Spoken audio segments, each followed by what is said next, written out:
A distanza di circa 2 anni dal primo incontro per aprire una procedura di contrattazione secondo livello, ad oggi ci troviamo davanti a un muro. FLAI CGIL Treviso annuncia l'apertura dello stato di agitazione alla latteria Sant'Andrea di Povegliano. Secondo il sindacato sarebbero stati ripetuti i tentativi di dialogo tra i dipendenti, circa una trentina, e l'azienda, senza però ricevere alcun riscontro. Le richieste comunque dei lavoratori non sono esagerate, ma sono di condizioni lavorative e di vita adeguate.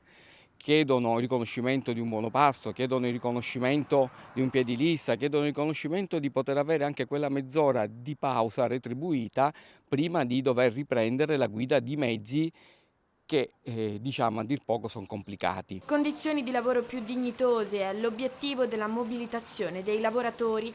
Per questo è stato proclamato uno sciopero che ha coinvolto principalmente i dipendenti impegnati nei mercati rionali della Marca e anche fuori provincia. Il nostro appello è che si convochi l'assemblea dei soci della cooperativa, visto che comunque è di natura cooperativistica, per ragionare e trovare delle risposte soddisfacenti a queste richieste dei lavoratori.